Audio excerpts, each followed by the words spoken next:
Hi everyone, it's Nishti here, specialist dietitian for children and parents. Today, let's talk about IBS in children. Can children have IBS? Yes, they can. Short and sweet, yes, they can. I've listed some literature down underneath this video if you want to have a look, but I'm also going to explain now what I mean by yes, they can. So children, just like adults, can struggle with digestive issues. And it's not well recognized. IBS in children is not well recognized. And I think it's because of the lack of evidence we have. But in clinical practice, I see it all the time. So today I really want to show you and help you, because if you're having a child that struggles with IBS-like symptoms, this video will be really useful for you. So what is IBS? Irritable bowel syndrome. And we see it a lot in adults. A lot of adults struggle with IBS. Now, it's not just food that triggers IBS-like symptoms. Remember that. It can also be anxiety, stress. Remember, the bowel is very sensitive and it's connected to our brain through the vagus nerve. So it's all linked. How you think and feel, your tummy will know. And that's the same for our children. Now, IBS in children, what are the symptoms? Similar to adults: bloating, constipation, diarrhea, tummy pain, all of these things that we see in adults as well. So what is the solution? There has been a lot of research done in adults on how to manage IBS, and that is through a low FODMAP diet. FODMAPs, FODMAPs, are listed underneath this video.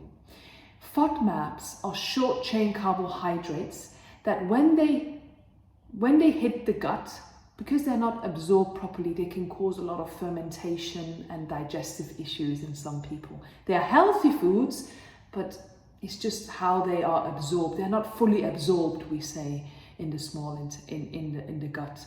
So that's why they can cause issues in the gut. And the low FODMAP diet is well recognized as a treatment for IBS in adults. However, in children, we are still lacking the proper evidence to support it. Now, I have never, ever put a child on a complete low FODMAP diet. Never, ever. And even an adult, because what I like to do is, usually when you take a history, when you have a client, you take a history and you can see, this is the issue here. Ooh, let's try that. So I've never put anyone completely low FODMAP, never ever. So what I do is just pick out foods that are high in FODMAPs and then we watch and see. So the low FODMAP diet, now this is not medical advice. Remember, if you are thinking to put your child on a low FODMAP diet, you must consult a dietitian or a doctor. It's very important because it can be very a limited diet. You can put your child on a very limited diet and you need to be careful with that. So, right, let's talk about what are FODMAPs. What sort of foods are we looking at? I have my laptop here and I am on the Monash FODMAP website, the Monash University, a reliable source of information. Don't just Google it, go to a reliable source. I will link this underneath this video as well for you. Let's talk about the foods that are high in FODMAPs.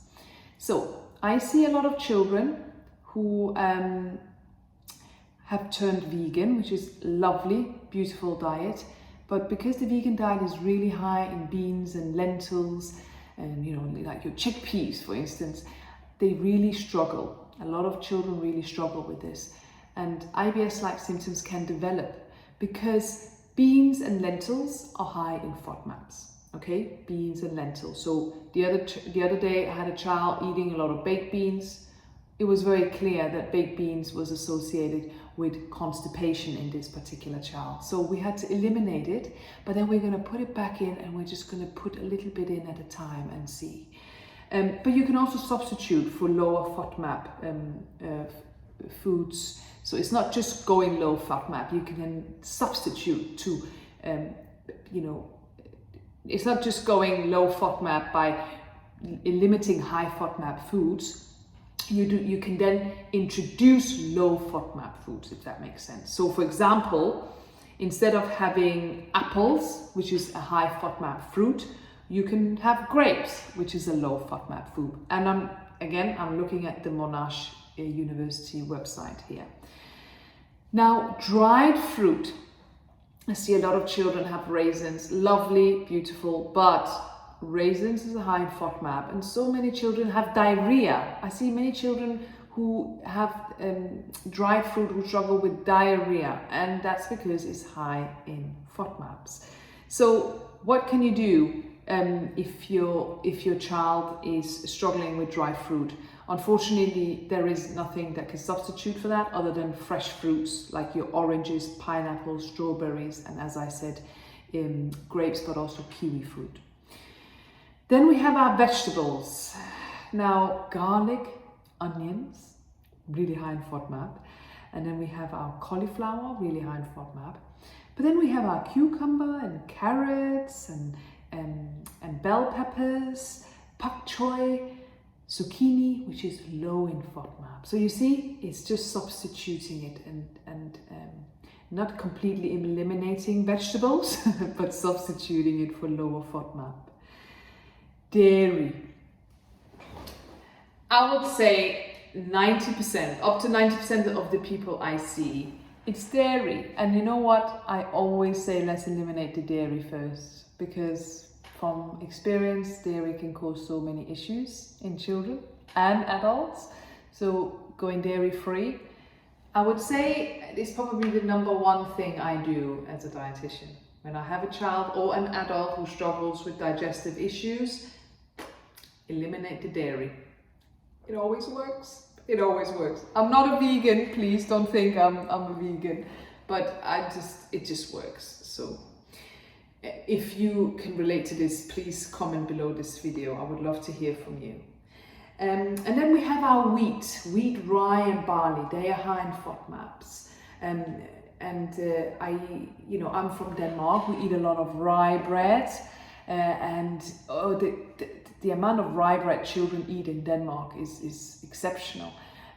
But I have a few clients from there who are really struggling with IBS-like symptoms, and that's because they have so much rye. So what we've done, we've just eliminated it first, and then we put it back in just a little bit at a time.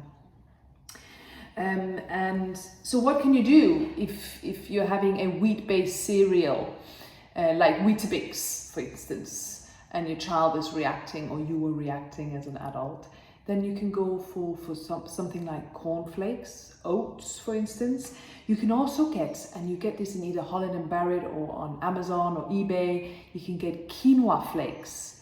Quinoa flakes, really delicious and low FODMAP. And you can make porridge out of it. You can have it as, your cereal substitute or however you like it.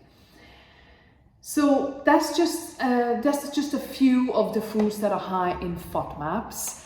And it's all about looking at your child's diet and going, ooh, are they having a lot of dairy, for instance? Ooh, are they having a lot of wheat? And keep a food and symptom diary. That's your best bet to try and identify what the trigger is of your child's IBS-like symptoms.